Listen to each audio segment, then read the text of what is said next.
their jurisdiction. So it is the federal government's responsibility to consider and rule on these applications, hopefully to listen to the NEB and to do so in a way that reflects the best science and the best information. That is the context through which we should view a discussion of the process of pipeline approval. Now, I'm very proud to remind members that our previous Conservative government built 4 pipelines and approved a 5th. And these were the applications that were brought from the private sector during our time in government. Of course, we were very supportive of other applications. We were very supportive of Energy East. We were very supportive of Trans Mountain as well. But obviously, there's a process that these projects have to go through. And we, while we're supportive of pipelines, we're also supportive of and respectful of that process. Now, Mr. Speaker, we also, though, reformed the consultation process because we made the case, and I think we're right to do so, that the consultation process for any project, any development project, should not be unlimited. There shouldn't be an ability of people with a particular political perspective who are never going to change their mind to do everything possible to drag out for years, even decades, good projects that should be discussed, considered, and ultimately decided upon. If the decision is not to proceed, okay. If the decision is to proceed, okay. But a consultation process should be reasonably time-limited, should leave those who have an opportunity, who have an interest in the process, who are affected, as well as who are experts, the opportunity to present information. But that process of deliberation should lead to a conclusion. And this was a problem we had in the past with certain projects in Canada. That process of deliberation was not designed to allow for a reasonably timely conclusion. So we made changes to ensure, yes, there was a fulsome consultation where experts were heard, where affected people were heard, but ultimately that led to, on the positive or on the negative, a conclusion that would allow some degree of certainty for the project proponents as well as for the communities. Now, we built the Alberta Energy Clipper project, which carries 450,000 barrels per day, the Trans-Canada Keystone, which carries 435,000 barrels per day, the Kinder Morgan Anchor Loop, which increased capacity by 40,000 barrels per day, and the Enbridge Line 9B reversal, 300,000 barrels per day. I'm very proud of those accomplishments. And of course, we approved the Northern Gateway project. That is the record of the previous Conservative government with respect to pipelines, respecting the process, respecting expertise, also recognizing the value of the energy sector and the need to move forward. So what happened then when this new Liberal government took power? They made certain changes which are very clearly bad for independent and fair processes and bad for the energy sector. For example, they emphasized that they would be willing to reject projects that had been approved through the National Energy Board. They would not provide the certainty that after an independent expert review, they would approve projects that were, through that process, found to be in the best interests of Canada. Now, what's striking is that members in the Liberal Party frequently talk about listening to the science and about evidence-based decision-making, but they've actually been very clear that their decisions here with respect to pipelines will not be constrained by the facts and the evidence. They've specifically said that they will not limit themselves by the decisions of an independent process, but instead, Cabinet may well choose to reject projects that are demonstrably in the best interest of the country. That's what they've said with respect to projects such as Energy East, which is currently going through the process, but they've already done that with respect to the Northern Gateway pipeline. This was a pipeline that went through the process. It was a pipeline that was approved by the NEB with conditions and then approved by the previous Conservative government with conditions. And then this government decided that it could not go ahead. They've also gone further, actually. They've got legislation coming forward now which would exclude tanker traffic in northern BC. Now, Mr. Speaker, I am very clearly in favor of tankers because that's how oil gets from place to place. People here in this House in some corners talk about tankers as if they're a terrible thing. And frankly, you're living a little bit outside of reality if you think that we should live in a world without tankers. Not only am I pro-tankers, Mr. Speaker, but I'm in particular in favor of Canadian tankers, because off the coast of BC, there are, yes, tankers from other countries, tankers coming from Alaska, and every indication is that we're going to see expanded development, expanded use of tanker traffic coming off of Alaska. And if there's a spill, unfortunately, it's not as if the Canadian coast would be immune. So instead of saying, well, we're not going to have any part of it and we'll leave the opportunities in the Asia-Pacific for energy development for other countries, let's instead encourage Canadian energy development while putting those necessary safety regulations in place to protect ourselves. But this government has taken these steps which are very concerning for our energy sector. And now we're having a debate on the Trans Mountain Pipeline, a pipeline which uniquely this government has decided to approve. But it's important to note that this pipeline went through the same process as the Northern Gateway Pipeline. And the government has made an arbitrary decision to approve one pipeline and not another based on their analysis of the politics of the day. Meanwhile, the politics of the day have changed. There is now a new provincial government in BC. Well, I shouldn't say that. There is a proposal for a coalition from a number of parties who didn't actually get the most seats in the election, but that's what is seeming to be a possibility. It's important that the government stand firm on Trans Mountain, of course, and they've said that they will, but it's also important that they actually develop some coherence in their approach to pipelines. And our approach was coherent. It was based on evidence, it was based on listening to the NEB, it was based on a fair process that understood actually how pipelines are built. And the government's approach is more arbitrary, which frankly puts them in a much weaker position when it comes to defending pipelines across the board. Now, briefly, if I have time, on the issue of pipelines in general, we believe that it is important to address the issue of climate change and to do so through mainly a discussion of consumption. That's how you reduce emissions, is you reduce the amount of consumption. But in the meantime, we have to use energy. And besides energy, we use, of course, manufactured petroleum products, which include things like election signs. Even, yes, NDP election signs come from petroleum products. And we all fly in airplanes. So in the meantime, while we are still using energy resources, it makes no sense to try and limit the transportation of supply. Let's look for efficiencies that allow us to reduce demand, but supply and the transportation which facilitates that supply is important while we're still using energy resources. So the government needs to do better and support vital energy and transportation products which are important for our national economy.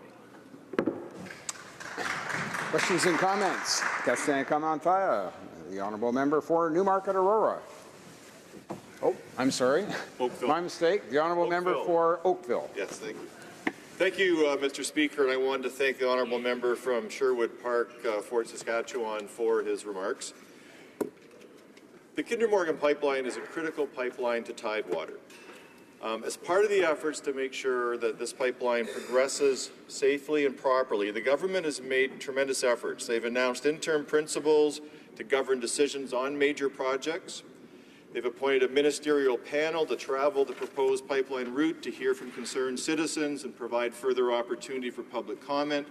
And they've committed to co-developed Indigenous advisory and monitoring committees to provide ongoing environmental monitoring for the project. So that's how you get buy-in, and that's how you get approval for this kind of project. When I listened to the honourable member and his address, I just have to ask, I mean, how did the previous government not have meaningful engagement with provinces on these kinds of topics? How did they let the relationship with Indigenous communities get so bad over that 10-year period that they were not able to get any project to Tidewater? And I think it's because they didn't have proper process, which is what this government is putting in place. So could the honourable member speak to that? Why did the previous government fail on these projects, fail to maintain those relationships? Well, member for Sherwood Park, Fort Saskatchewan. Oh, thank you, Mr. Speaker. It won't surprise the member for me to point out that the premise of his question is entirely correct. If he was listening to my speech, he would have heard me explain the fact that pipeline projects are built and proposed and built by the private sector. And our government, we had private sector proposals that came before us, and we approved them.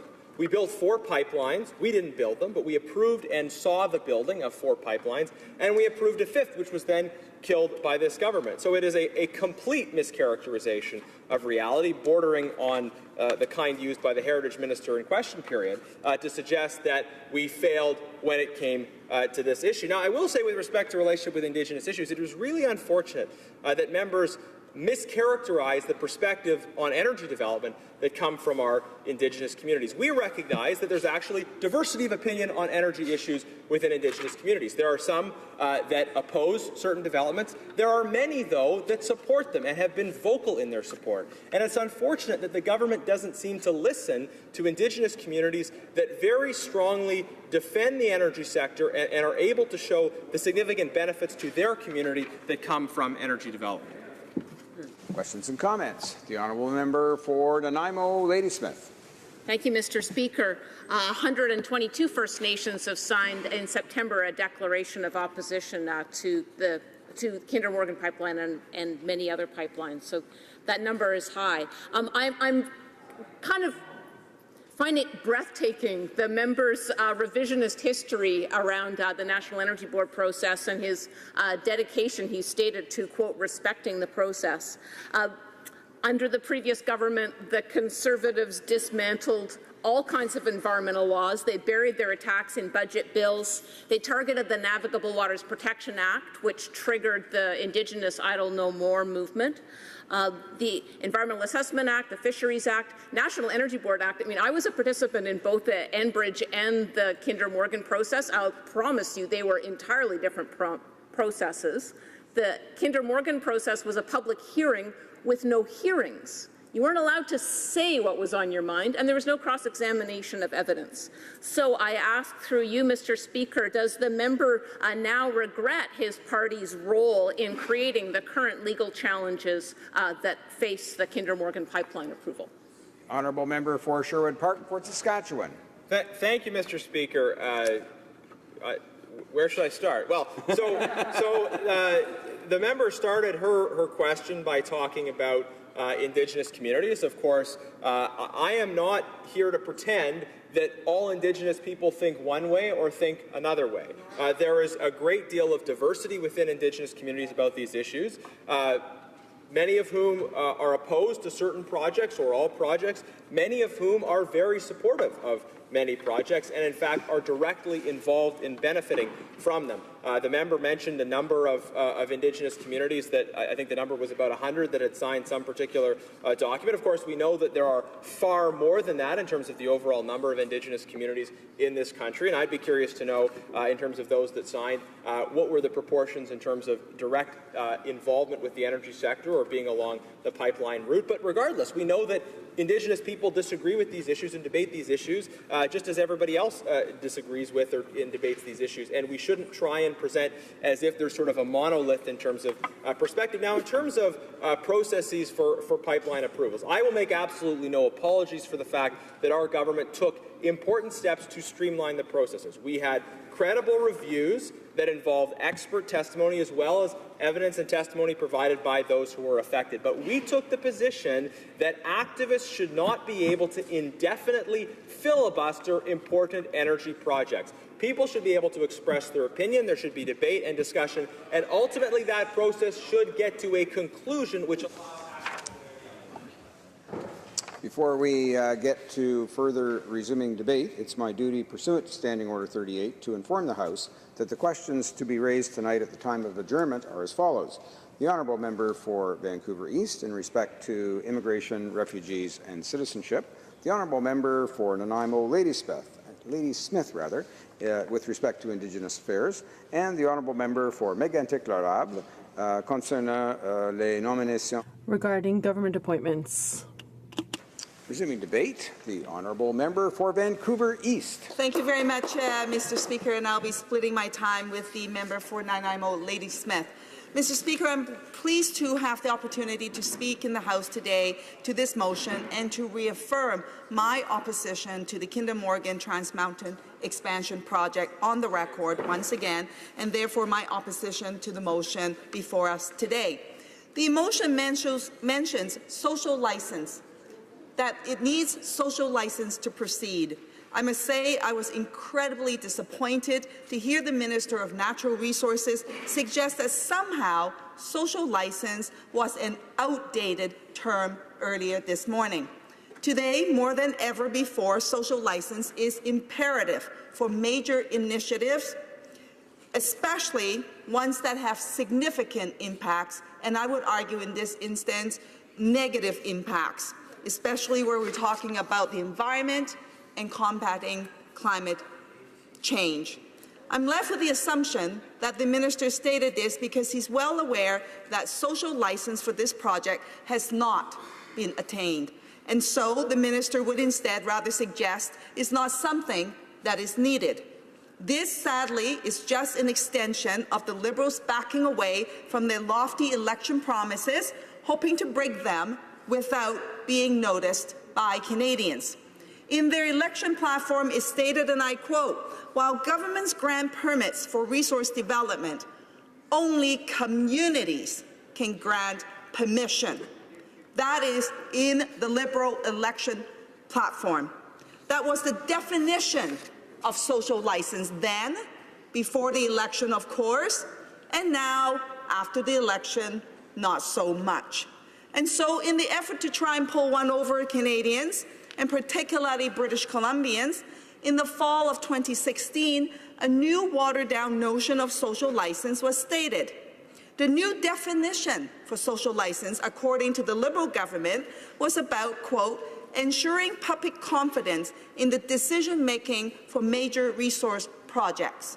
And of course, they can't even say that they have met the test of even this watered-down definition. And today we learn the government believes the term itself is actually outdated. I've spoken to my constituents many times about this project, as I believe social license is needed for a project like this, and my constituents have been loud and they have been clear.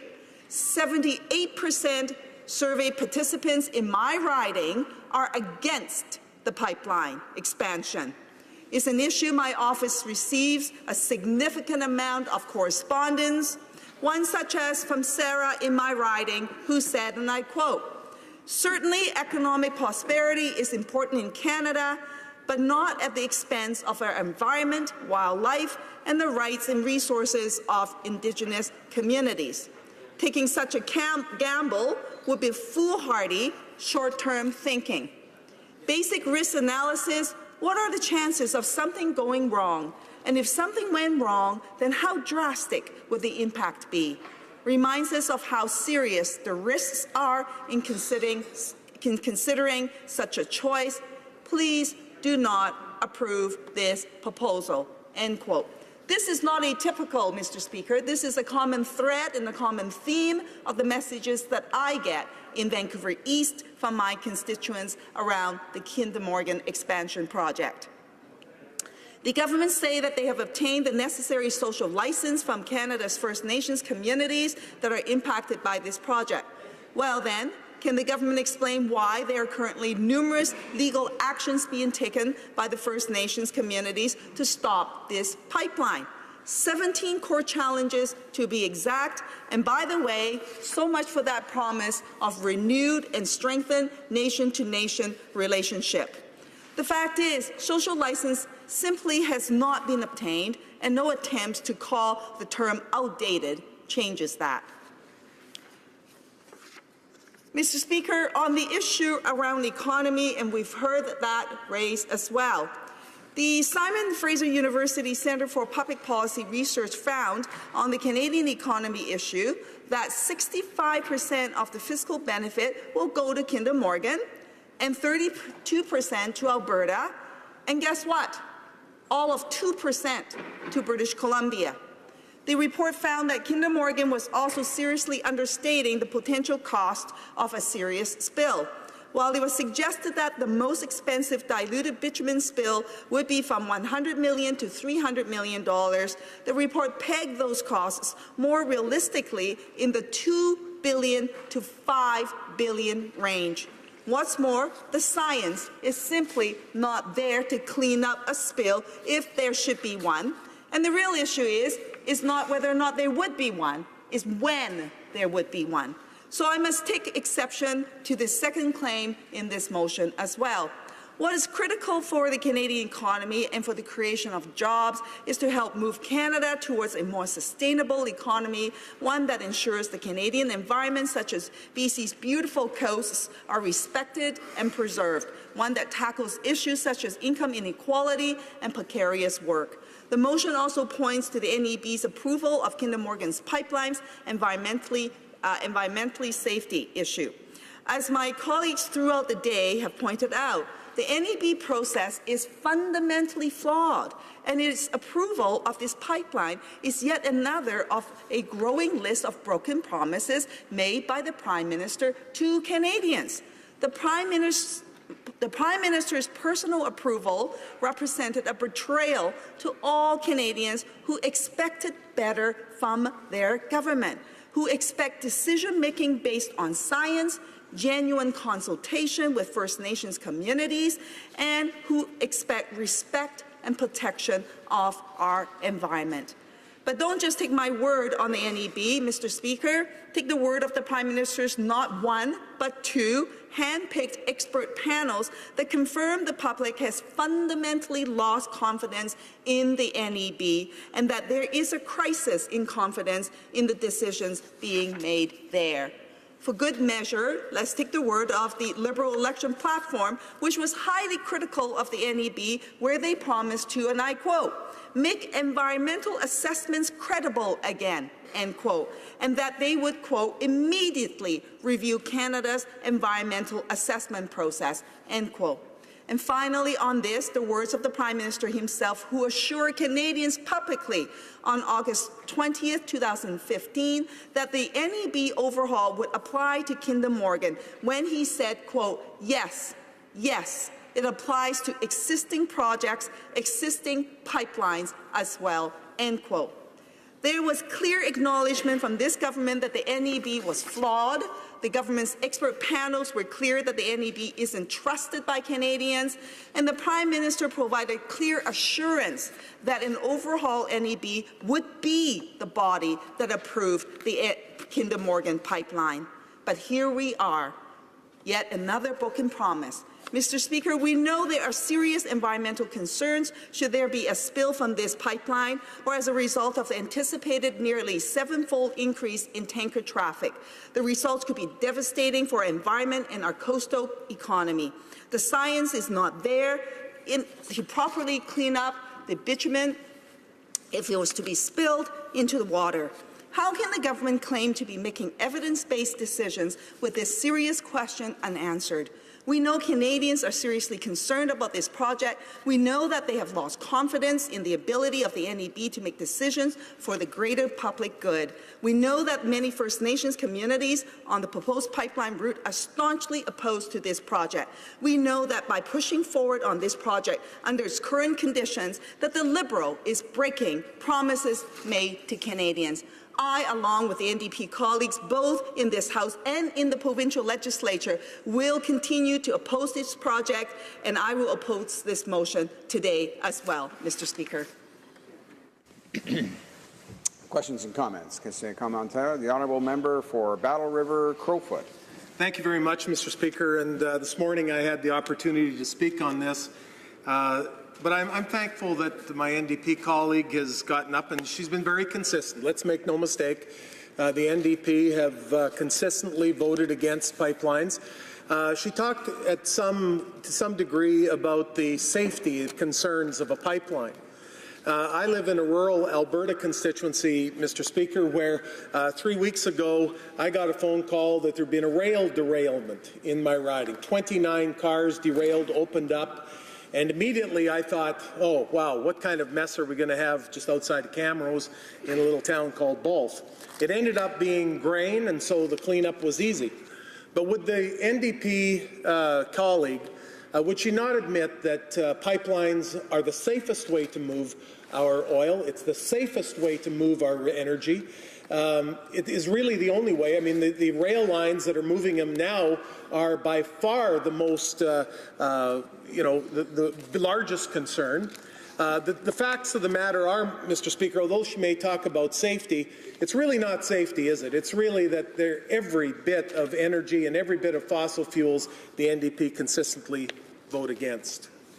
Honourable member for Vancouver East. Well, thank you very much, Mr. Speaker, and I thank the member for his comments. I guess there is something to be said around consistency. The NDP is truthful to what we say. We say what we say, and we actually act on what we say, versus the Liberals, they say, and then they do the very opposites, such as the case with Kinder Morgan, such as the case with electoral reform, and I can go on for days, but I'm limited by time, so I will stop there. But on the issue around safety, there are critical issues around that, and the member asks, is it the safest way to do it by pipeline? Well, there are other ways to do it. One option would be to look at rail as an example, and there are issues in terms of risks as well. So hence the issue, and I'm not advocating to do this by rail. What I'm advocating is this, on the question around safety. You need to make sure that you have the science behind it. And on the pipelines, if there is a spill and when there is a spill, you need to have the science to be able to clean it up. And in this instance, we all know that there isn't the science to do that, and that's exactly my point. Questions and comments. The honourable member for Oakville. Thank you, Mr. Speaker, and I wanted to thank the honourable member from Vancouver East for her comments. Mr. Speaker, the Trans Mountain Expansion Project will create 15,000 new jobs in construction, engineering, and spill prevention. It will get hard-working Canadians back to work and put food on the table for middle-class families across Canada. For example, in my riding of Oakville are the operating engineers, Local 793. Now, that local operates the Operating Engineers Training Institute of Ontario, and it trains crane operators and heavy equipment operators on exactly how to build pipelines and how to work the equipment that puts these in. I want to ask the honourable member, why does she not have faith in the operating engineers of Canada to build a safe pipeline, and what does she say to the families in my community that are getting trained and across Canada she would put out of work for these kinds of very important projects? Honourable member for Vancouver East. Well, thank you very much, Mr. Speaker. What I don't have faith in is this government and their inability to do what they said they would do, which is to bring back a renew environmental assessments process so that projects like this can go through the proper channels so that Canadians can have confidence around those approvals. We don't have that today, and that is the reality, Mr. Speaker. We don't know what the science is around dealing with the spill. And the member knows that too, as well. So show us the science, show us the evidence. Do what you said you would do, pardon me, what the government said they would do during the campaign, and make good on that promise.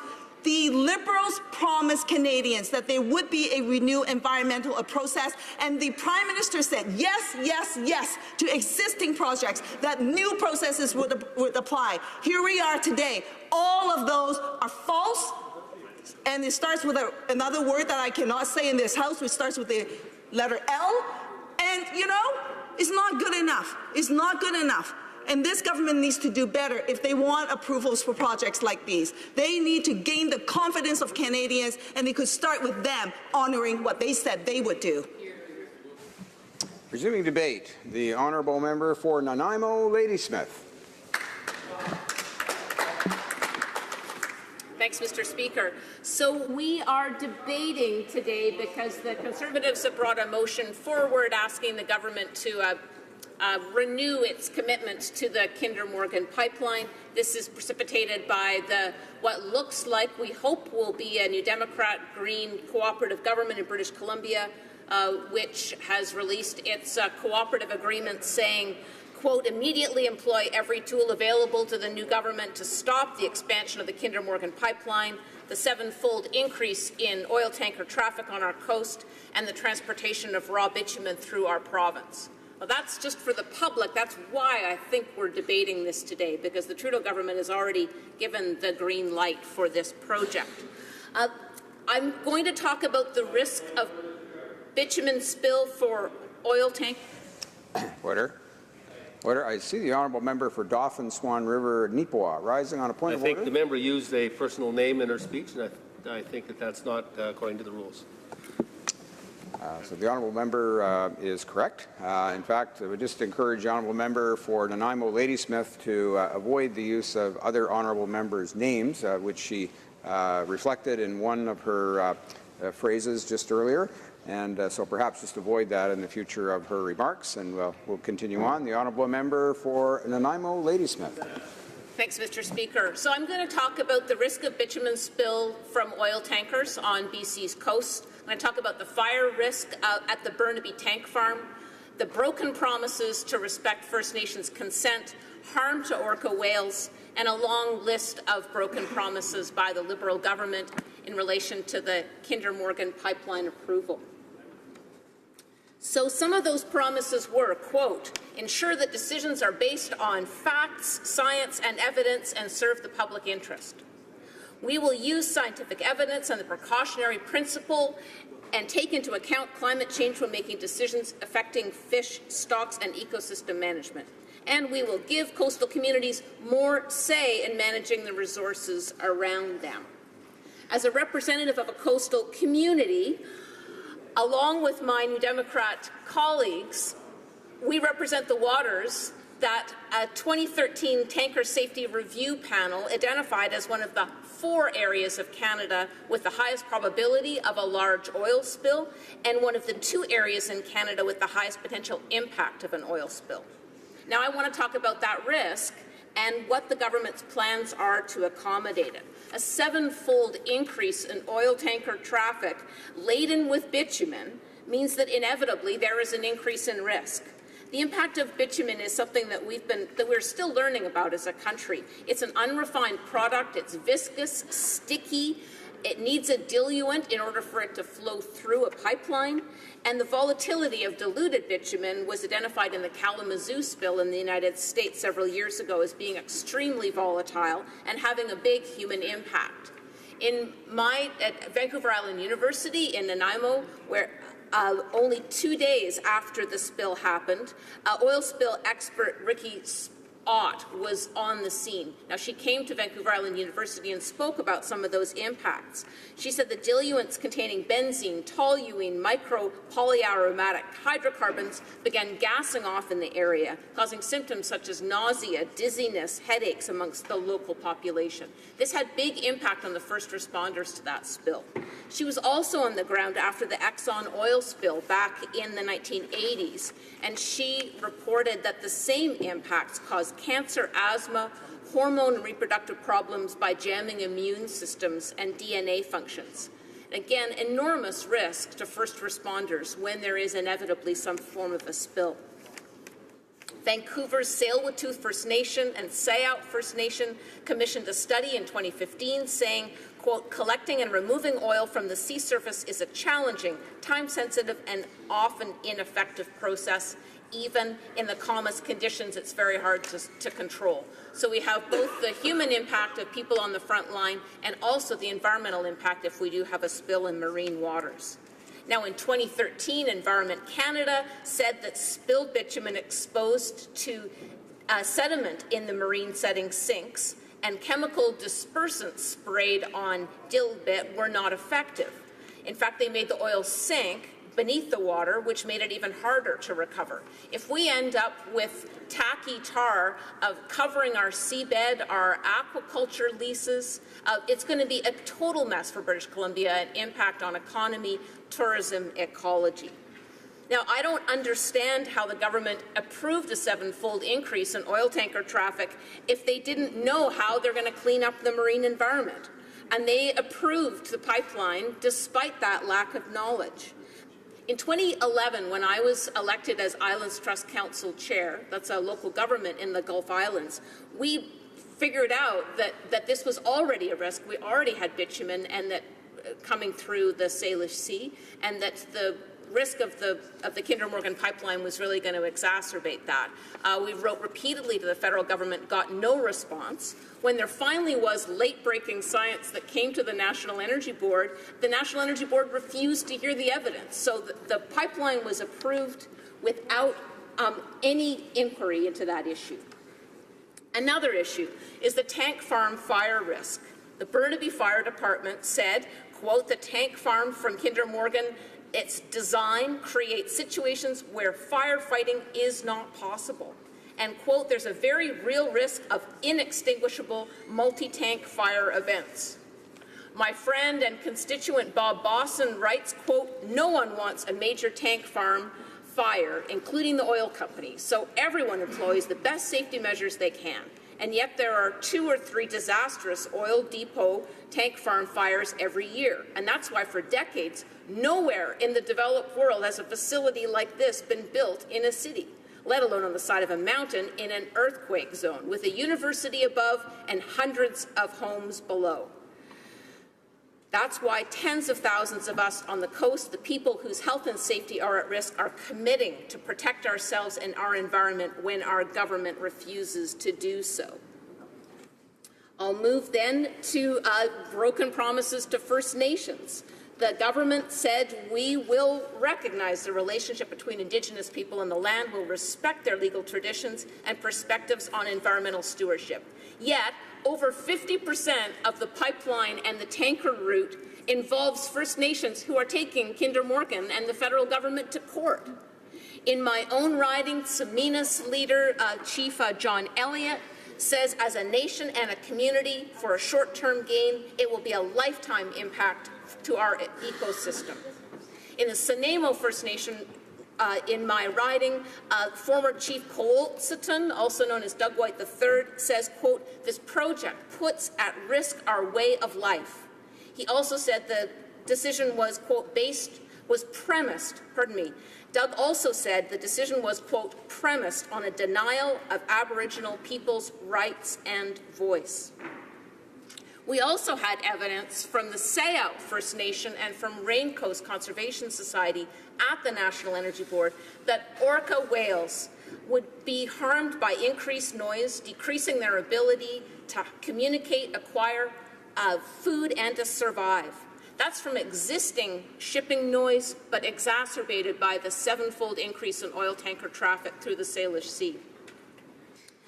And despite that evidence, before the National Energy Board, the NEB approved the pipeline and specifically in its report acknowledged that adverse impacts would be extensive and unmitigatable. We also had evidence from Tsawwassen First Nation that they said that they saw this as a serious assault both to these species at risk and then also to their own way of life.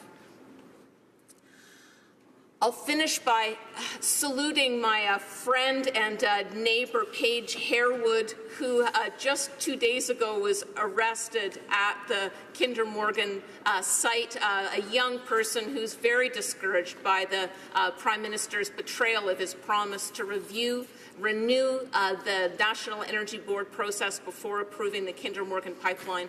For all these reasons, I will be supporting I will be continuing to support First Nations and community opposition to the Kinder Morgan project. I will be voting against the Conservative motion that supports the Kinder Morgan pipeline. I'll be standing up for the coast, standing up for a renewable future and a sustainable coast. Thank you. Questions and comments. The honourable member for Dauphin, Swan River, Neepawa. Thank you very much, Mr. Speaker. I listened with great interest to my colleague's speech, and it's quite clear over the years. I started my environmental career in the 1970s, and I remember the very first Earth Day. And it's quite clear to me regarding the NDP, they are pure environmental phonies. They use the environment as a political tool to advance a left-wing agenda that otherwise they couldn't advance. I find it quite hilarious, Mr. Speaker, that there's NDP members from Hamilton that are arguing strongly about the steel industry. They wanted the steel industry to grow and protect steel workers. Well, pipelines are made of steel. What do they expect? Empty pipelines made of steel? This is completely ridiculous. At this point in time, Mr. Speaker, there are 2.5 million miles of pipelines in North America. 2.5 million miles of pipelines. That is a staggering. That is a staggering number, Mr. Speaker, and they are 70 times safer, based on an article from Scientific American, 70 times safer than trucks or trains. So to argue against pipelines is to argue against community safety. I had the honor, Mr. Speaker, of working in the oil sands for a winter, and I lived in a camp. There were senior couples there saving for a dignified retirement, young couples saving for their first home, a father saving for their child's education. So I lived with the workers in the oil sands, and they are decent, honest, honourable, hard-working people. Why does the NDP hate working people so much?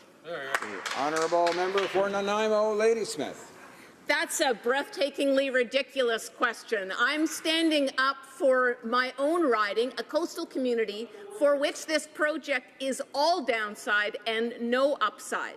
And I would argue, in fact, for workers along the pipeline route, the Kinder Morgan testimony at the National Energy Board said this project is going to create 50 permanent jobs. 50, and they wouldn't even promise not to use temporary foreign workers in the construction of the pipeline. And just last month, from Simon Fraser University, academic Tom Gunton released a new assessment of the Kinder Morgan project viability. He said recent forecasts say there is massive overcapacity to move oil in North America. Quote, there are clearly viable options to Trans Mountain that have significantly lower risks. Quote, why would we risk BC's coastline? I could not agree more. Questions and comments. The honourable member for Oakville. Thank you, Mr. Speaker. Mr. Speaker, this project will provide unprecedented access to global markets and generate significant direct economic benefits, including more than $4.5 billion in federal and provincial government revenues. As I mentioned earlier, will benefit operating engineers across Canada. Kinder Morgan, to proceed with this project, has to address 157 legally binding conditions, demonstrating that they can meet engineering and safety, emergency preparedness, and environmental protection before construction can begin, and they have to apply for regulatory permits and authorizations from federal and provincial governments and continue consultations all the way along. Mr. Speaker, there is very careful thought into how to build this pipeline safely.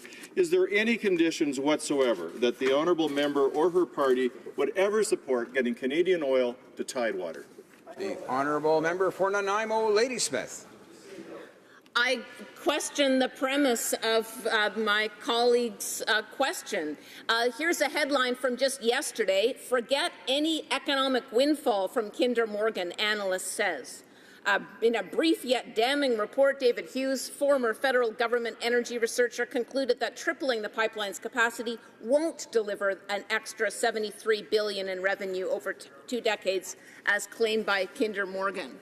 And again, we keep hearing this project is in the public interest. I don't understand how a multinational corporation headquartered in Houston, Texas, unsafely transporting diluted tar to China, it through my backyard, our beautiful coastline. How is that in Canada's national interest? It doesn't help our energy security. It doesn't give us jobs. It risks the marine jobs we already have.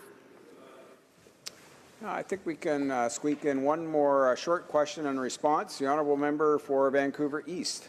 Thank you very much, Mr. Speaker, and I thank my good colleague for her very well thought out and informed comments. Now, there seems to be continuing argument about the issue of safety, and particularly I like to focus in on around the risks with safety, and that is when there is a spill. The question is not if there will be a spill, is when there would be a spill. Is there science at this moment that can actually clean up the spill? And if not, what are the implications for all the other sectors of industries? The honourable member for Nanaimo, Ladysmith. We've had a number of studies done, for example, by the Environment Commissioner here federally, who said that the federal government and provincial government are not prepared for an oil spill for the existing oil spill risks that we already have in our marine environment. We've had repeated evidence both heard at the National Energy Board and refused by the National Energy Board that said that it's not clear at all that there is any proven response to how bitumen would interact with marine environment. But the best based on the Kalamazoo spill, based on a spill in Venezuela and another in Texas, in the saltwater environment and freshwater environment, bitumen will sink. That's a huge problem. And so we've got a lot of work to do to handle the risk we have already for BC's coast, let alone with a 7-fold increase in traffic. Resuming debate, the honourable member for Lethbridge.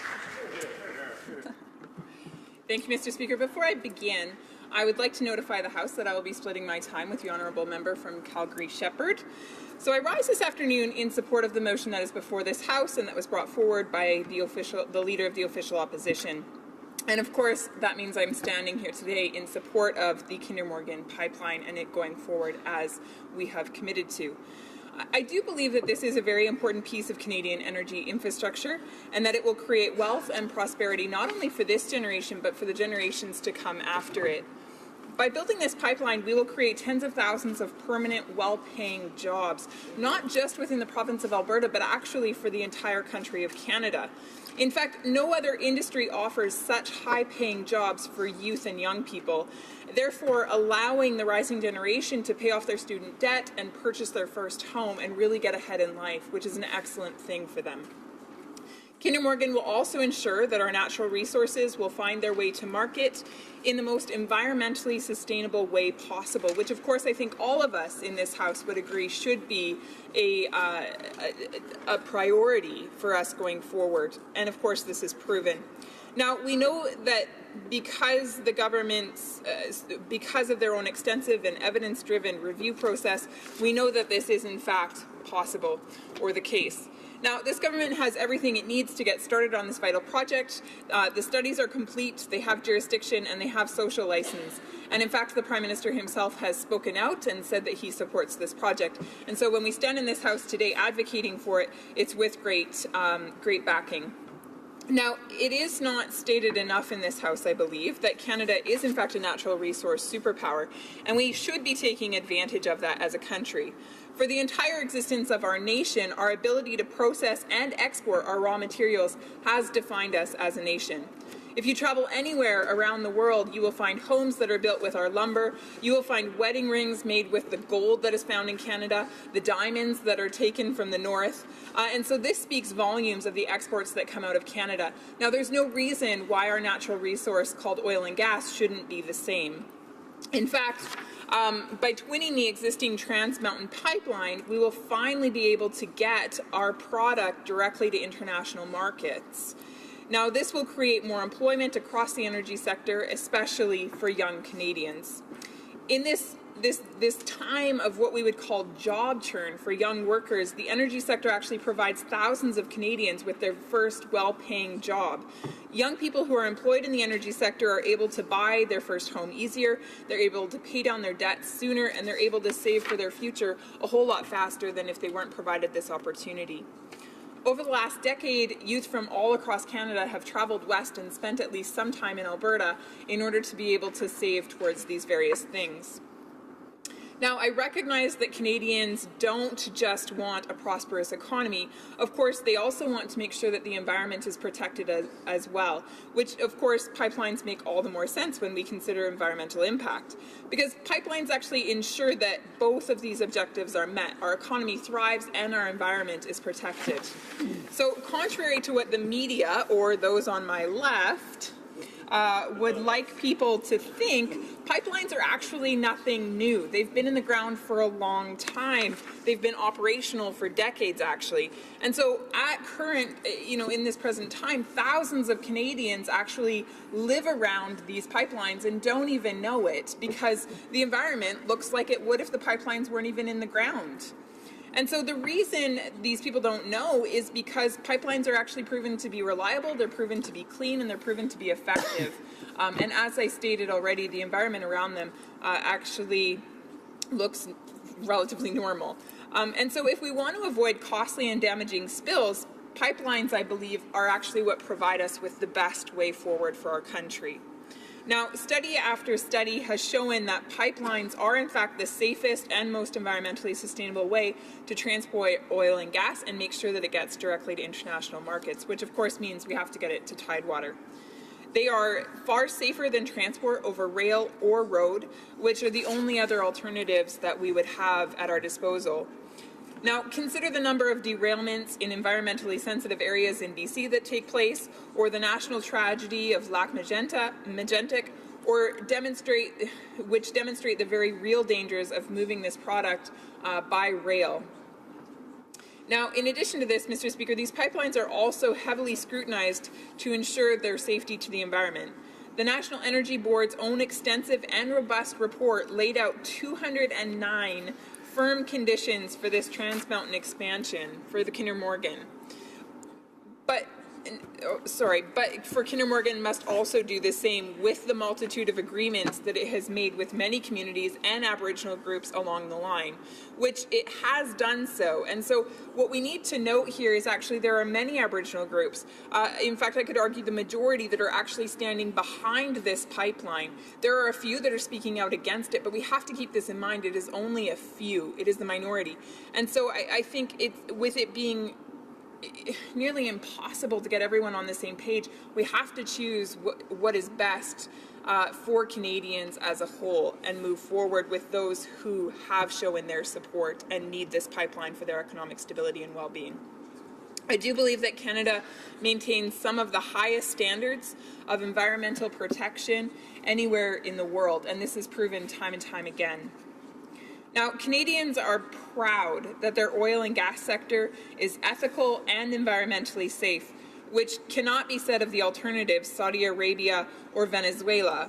Of course, these alternatives have proven quite the opposite. Some have referred to their oil and gas as blood oil because of the regulations being actually so slim within these countries.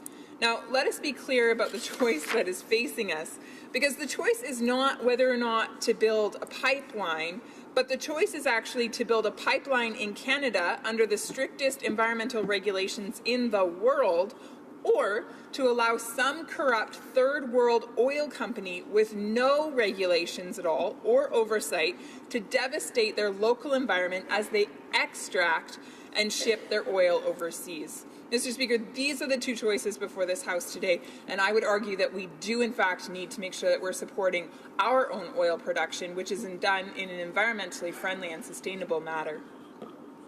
Now, we know that if Canadian products don't reach international markets, we know that China and other energy-dependent superpowers are going to get their oil from somewhere. And this is why this debate isn't really about the environment or saving the planet, but it's actually about politics. And so I call on this government to do what it said it would do, and that is to ensure this important upgrade of Canadian infrastructure happens. Which is why, Mr. Speaker, I'm glad to know that the Conservative Party is not alone in its support of this very important project moving forward. It would appear that this government has also seen the light and that it publicly supports this pipeline. I was encouraged by the words the Prime Minister delivered recently at a meeting in Rome. He said, and I quote, "The decision we took on the Trans Mountain Pipeline was based on facts and evidence on what is in the best interest of Canadians and indeed all of Canada." Now, I couldn't have said it better myself. The fact and the evidence have indeed not changed, and this includes the laws regarding federal and provincial jurisdiction.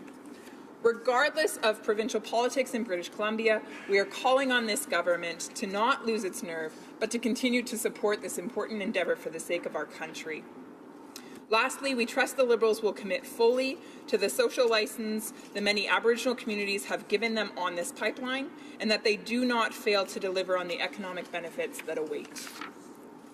I say this, Mr. Speaker, because I know that pipelines are not just a boost for Alberta, but a victory for the Canadian economy as a whole. The supplies for the pipeline project include steel from Ontario, machinery from Ontario and Quebec, as well as parts and labour and services from every province and territory across this great nation. The reality is this: with the oceans of red ink that this Liberal government is swimming in, this government really can't afford any other alternative. We need to move forward with this project. Yes, for our own sake, to keep oil and gas here within our country, because it will provide revenue for us. It will provide jobs, of course, for Canadian people, but it will also provide tax revenue for this government, which, of course, is much needed. Now, Mr. Speaker, in conclusion, Canadians do, in fact, support Kinder Morgan Pipeline because it will provide good-paying jobs to young people who desperately need them. Exporting our oil is the ethical and environmentally sound thing to do. And because our oil and gas sector produces this product in compliance with the toughest, most responsible environmental regulations possible, the Liberals cannot afford to let this project fail because it would leave our fragile economy in even worse shape than what we see it today. Now, the federal government has already approved this project. Today we are calling on them to insist that it goes through and that we move forward to construction. Thank you. Questions and comments? The honourable member for Hull-Aylmer. Thank you, Mr. Speaker. I'd like to ask my honourable colleague from Lethbridge, who obviously has a lot of experience with the oil and gas industry, in terms of her experience with the safety of pipelines that run through southern Alberta. I'm wondering if she could give us a sense as to how many pipelines that do transport Alberta bitumen, and how many times in her experience that she knows of there having been leaks, and what were the measures which were taken to address those issues. The honourable member for Lethbridge. Hi, sorry, Mr. Speaker. Thank you. I caught part of that question, but not all of it. So I will do my best to answer. Sorry, I apologize. There was just a bit of trouble with my mic or my earpiece. With regards to Alberta and the pipelines that exist there, so Alberta, of course, is known for its pipelines. We know that just in the Edmonton area alone, there's over 37,000 kilometers of it, and so we're looking at a lot of pipeline. And in terms of its environmental impact, in terms of spills, to date, I don't know that we have one on record. And so it would appear then that pipelines are actually a really safe way to transfer oil and gas and to be able to help us get this precious commodity to market and be able to advance our economy, not only by providing jobs, but again, by providing a form of taxation to the government in order to provide for social programs like healthcare and education, which are much needed by this country. Questions and comments? The honourable member for Nanaimo, Ladysmith. Thank you, Mr. Speaker. I'd like to hear my colleagues' views on the disappointment that we felt on BC's coast, which is threatened by the oil tanker traffic increase, sevenfold increase from the Kinder Morgan pipeline, about the failed promises of the Prime Minister. During the election campaign in Esquimalt, he promised voters that ongoing pipeline reviews would have to be redone under stronger, more credible rules, including for the Kinder Morgan expansion project. He said specifically, and the question was, does your NEB overhaul apply to Kinder Morgan? The Prime Minister said yes, it applies to existing projects, existing pipelines as well. The question was, okay, so if they approve Kinder Morgan in January, you're saying, Prime Minister interrupted to say, no, they're not going to approve it in January because we're going to change the government and that process has to be redone, end quote. A number of seats, we believe, turned based on that promise, and I wonder if the member can comment on what was perhaps our shared disappointment. Honourable member for Lethbridge. Mr. Speaker, I want to thank the honourable member for her question. There's quite a bit of ground here to cover. Yes, let's start with this. We do know that the party opposite, or the party in power, the government, they have made promises and then gone back on them. They've said one thing and then done another, and so there are definitely inconsistencies in the way that they've governed, in the decisions that they've made, and then the actions that they've taken. And so I have no problem agreeing with her on that. When it comes to Kinder Morgan, that's exactly the reason why we're putting this motion forward today. It's because we're wanting to ensure that the Liberals are not going back on the commitment that they've made to Canadians from coast to coast who will benefit from this project going forward. We're wanting to ensure that, in fact, Kinder Morgan will go forward, that construction will take place on this pipeline. And so that's why we've brought this motion to the House today. With regards to the tanker traffic, she's really referencing a very niche group that came forward with some concerns, but it's actually not substantiated with evidence or with research. And so we really have to go with what the science and research shows us, which is to say that we should be moving forward with the production and the export of our oil and gas resources here in the country of Canada. And before we get on with resuming debate, I have the honour to inform the House that messages have been received from the Senate informing this House that the Senate has passed the following bills to which the concurrence of the House is desired. Projet de loi Bill S3, an act to amend the Indian Act, and the gender-based registration issues, Bill S5, a bill to amend the Tobacco Act, the Non-Smokers Health Act, and other consequential amendments. The honourable member for Calgary Shepherd. More. One of the advantages of, I guess, possibly being the last speaker on this opposition motion is that you get to do almost a recap of the day's debate. And I've been here for several hours and heard what many members have said on all sides of the House. One of the sad things also is if motion 14 had been amended as the opposition had wanted to, we'd actually be speaking about the Trans Mountain Pipeline late into the evening, into midnight almost. We could have made many more points. We could have heard many more Liberal MPs speak to how much they like this pipeline. Possibly more BC Liberal MPs could have gotten up and spoken to the advantages that Trans Mountain Kinder Morgan give. But it does also give me an advantage that I do have a Yiddish proverb I found in one of my books that I wanted to use. I think it speaks very much to the Liberal Party position, the Liberal government position on this, which is don't ask questions about fairy tales. And I got a lot of questions to ask today, and there's a lot of fairy tales on the government side of what they're actually doing.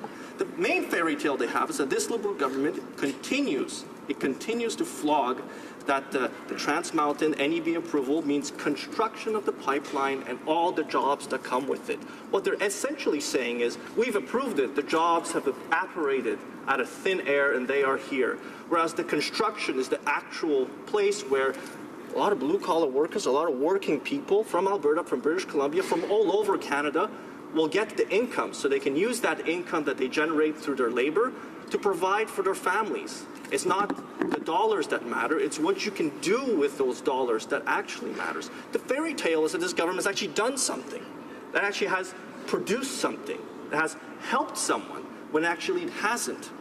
Now, approval is an expression of moral support. In this case, the NEB gave its approval. The government did approve it after vast amounts of evidence were provided to the fact that it was in a national interest. Now, what we're asking the Liberals is walk the walk. Do something. Do more than what you're doing now. Don't just talk. I fully expect the members on the Liberal side to vote for the motion. I mean, it's such a reasonable motion put before the House, but it's to solidify, it's to test the will of Parliament. It's to see where Parliament is at. And it's to ensure that every single member of this House supports a project that's in the national interest. Now, what we want is, we want confirmation of their continued support. We want to know that the Prime Minister will actually travel to British Columbia and advocate for this project like he advocated for other public policy initiatives that he supported. We want to see other members do it too, especially members from British Columbia, go and advocate for a pipeline that's in the national interest. Alberta members will be more than pleased to do so as well, and we've done so in the past. Now, the promotion of the project is also the promotion of the process that led to its approval. So by voting for this motion, we're basically voting to confirm both that the construction of pipelines by private companies is in a national interest. It produces a good that allows another good to flow through it. But it provides an opportunity to confirm that the approval process was the right one. Especially now with what we see in the contents of the BC Green Party and the BC NDP Party, and what they're proposing to do, Mr. Speaker.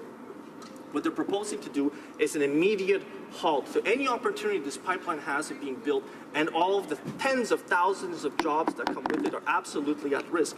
The agreement says immediately employ every tool available to the new government to stop the expansion of the Kinder Morgan pipeline, the 7-fold increase in tanker traffic on our coast, and the transportation of raw bitumen through our province.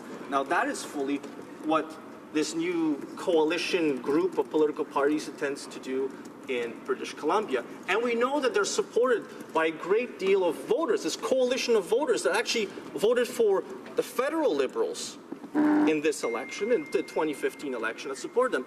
And in great part, that support that they received was on the broken promises that they would somehow, no longer approve pipelines or just grind everything to a halt, which was the greatest fear in Alberta, that the main industry that workers, that families in Alberta rely on to generate the income, that generates the prosperity that we enjoy, the high incomes that we enjoy, would be taken away from us. And Alberta is landlocked. That's something that we all recognize, just as Saskatchewan is. Our only opportunity for export is through other provinces or through the United States. And you would think that we would be able to count on the federal government and to our brothers and sisters in another province, that we could count on them to allow us to export a product that generates so much wealth and opportunity. The NEB approval and the Liberal government pretty news releases and carefully scripted speeches aren't worth the paper they are written on if they allow the political enemies of this pipeline to oppose it regardless of jurisdiction or the evidence. It undermines the entire Canadian regulatory process. If you can do it on this matter, you can do it on anything else. The provincial government, for any reason, can oppose it. In whatever avenue it's done, then it undermines the entire Canadian regulatory process. Now, BC has yet to issue dozens of permits to build and operate the pipeline. I think it's key because we focus a lot on the construction of the pipeline, but there's also the maintenance and the operation of it over time. We're talking about the doubling of the line, essentially, the capacity of the line. So what do investors into the Trans Mountain IPO think right now? We know that the company's share value is going down, but what are they supposed to think? What can they expect from this government? What type of signal does it send to the market when you're basically saying a provincial government with allies I've mentioned that backed this Liberal government in the previous election that are going to be actively now opposing it on the ground, whether through legal avenues, regulatory avenues, and permitting avenues, which are fully within the control of the British Columbia government? Can they count on the words from the heart out from the Prime Minister? Is that the least they can count? Is that all they will receive? Or will they receive actual help on the ground? I wonder. It's one of those fairy tales. Now, this pipeline and the tens of thousands of direct and indirect jobs it creates are for the general advantage of Canada. So I ask myself, too, are the 17 Liberal MPs from British Columbia going to fight for these tens of thousands of jobs, Canadian jobs in British Columbia and Alberta, Saskatchewan, Manitoba, throughout all of Canada? Will they fight for them? Will they stand up and be counted? From an article in the Financial Post today, which spoke about the potential mess that might be left to the Prime Minister, it says already there is lots of talk in Alberta about retaliation involving obstructing passage of trains from the Port of Vancouver to the rest of Canada through Alberta, or of BC Gas moving through Alberta to U.S. markets. This is what happens when you have a lack of leadership coming from the federal government. When you have everyday people, everyday families starting to pressure their government in these jurisdictional fights, pressuring them to block our goods, each other's goods. As a country, we do well when we're not 10 islands, but when we're one island working together. And what the government is doing, it's pitted different regions of the country against each other. We know the Prime Minister travels to different parts of the country saying different things in French and in English to different audiences because he simply doesn't want to bear the political consequences of the promises he made in the last election. And I think that's wrong. What you say in Alberta and Calgary and the nice words you share about pipelines and the energy industry, you should do it equally in this House, and many members have done it on both sides. I've heard that all day today. But a vote in this House should mean something as well. If Parliament expresses its will, the Prime Minister should act on it, should actually go and promote the project. Being in government is just not about making the easy decisions. It's making the hard decisions and then actually following up on them. It's not enough to just do a bit of talk. You got to do a bit of walk as well. And I just don't see that. And I know many members have spoken about this before, about the previous government's record on pipelines. But we know this. Pipelines were approved. And I know, just to recount the comments made by the member from Edmonton Centre, who said that no pipelines were approved, to Tidewater. Every single pipeline I had mentioned at the time to him, the Alita to Cromer oil pipeline capacity expansion, TMX Anchor oil pipeline loop, the Cochin oil pipeline, the Keystone oil pipeline, the Bakken, the Line 9B, Edmonton to Hardisty oil, all led to Tidewater, Mr. Speaker. It's part of a system and it needs to be approved. I'm looking to this government, to these members of the government caucus, to walk the walk and to talk the talk.